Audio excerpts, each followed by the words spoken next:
Hi everyone, this is GK. So இன்னைக்கு பாத்தீங்கன்னா Indian பேங்க்ல இருந்து ஒரு அபிஷியலான நோட்டிஃபிகேஷன் ரிலீஸ் பண்ணிருக்காங்க லோக்கல் பேங்க் ஆபீசர் அப்படிங்கற போஸ்டுக்காக. சோ அதுல பாத்தீங்கன்னா கிட்டத்தட்ட 160 வேகன்சி இருக்கு தமிழ்நாடு மற்றும் புதுச்சேரி மாநிலத்திற்கு மட்டும். சோ அத பத்தின ஒரு கம்ப்ளீட்டான இன்ஃபர்மேஷன் இந்த வீடியோல பார்க்கலாம்.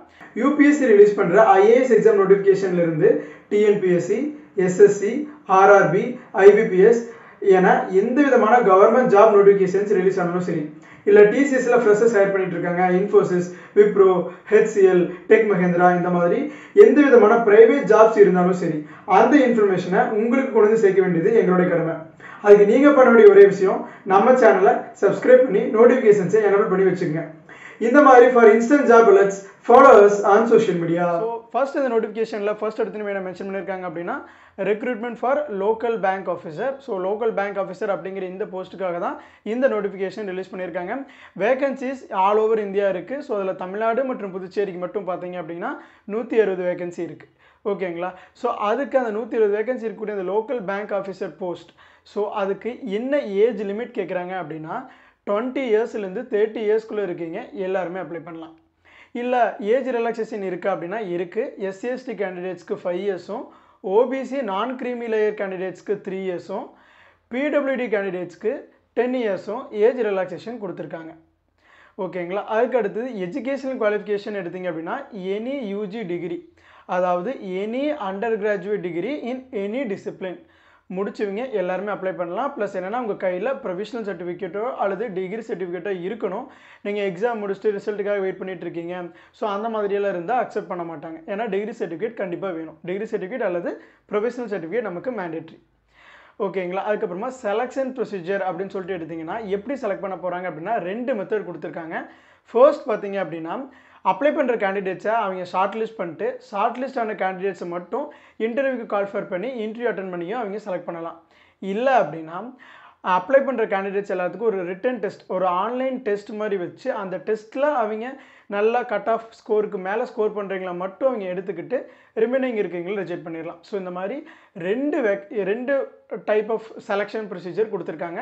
ஸோ அது பார்த்தீங்கன்னா டிபெண்ட்ஸ் அப்பான் பேங்க்கோட சாய்ஸ் தான். ஸோ பேங்க் தான் அது முடிவெடுப்பாங்க. அப்ளை பண்ணியிருக்க கேண்டிடேட்ஸை பொறுத்து அவங்களுடைய அந்த சிச்சுவேஷனை பொறுத்து அவங்க தான் டிசைட் பண்ணுவாங்க. ஸோ அப்படி ஒருவேளை எக்ஸாம் கண்டக்ட் பண்ணாங்க அப்படின்னா என்ன ப்ரொசீஜர் அப்படின்னா ஸோ இதுதான். அதாவது 200 மார்க்ஸுக்கு எக்ஸாம் எழுதுவோம். 4 கேட்டகரிஸ் ஆஃப் நமக்கு கண்டக்ட் பண்ணுறாங்க. 4 கேட்டகரிஸ் 4 செக்ஷன்ஸ் இருக்குது அந்த எக்ஸாமில். ஓகேங்களா?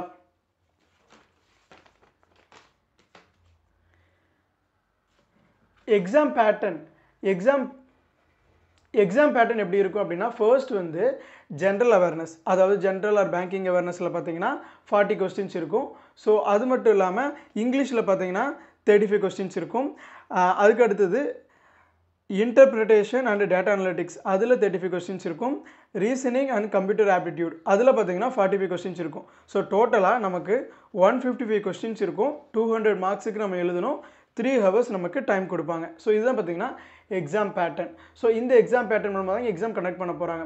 2 வேஸ் டைரெக்டாக அவங்க ஷார்ட் லிஸ்ட் பண்ணி இன்டர்வியூ கண்டக்ட் பண்ணலாம். இல்லைன்னா அந்த ரிட்டன் டெஸ்ட் கண்டக்ட் பண்ணி அதுக்கப்புறமா அவங்க ஷார்ட் லிஸ்ட் பண்ணி இன்டர்வியூ கண்டக்ட் பண்ணலாம். ஸோ டிபெண்ட்ஸ் அப்போ அந்த பேங்க்கோட சாய்ஸ். ஓகேங்களா? ஸோ ஓகே இப்படியே செலக்ட் பண்ண போகிறாங்க. ஸோ இதுக்கு என்ன சேலரி அப்படின்னா அவங்க பே ஸ்கேல் படி பார்த்தீங்கன்னா 48,480 வந்து மினிமம் இருக்கும் பேசிக் பே. ஓகேங்களா? அது கூட நமக்கு house rent allowance, DNS allowance, transport allowance சொல்லிட்டு அலவன்ஸ் எல்லாம் ஆட் பண்ணுறப்போ மினிமம் மந்த்லி உங்களுக்கு 55,000 to 60,000 உங்களுக்கு இன்கேம் சேலரி இருக்கும். ஸோ இதுக்கு education qualification any UG degree தான். செலெக்ஷன் ப்ரொசீஜர் பார்த்தீங்கன்னா ஒரே ஒரு ரிட்டன் எக்ஸாமாக இருக்கலாம் அல்லது டேரெக்டாகவும் இன்டர்வியூவாக இருக்கலாம்.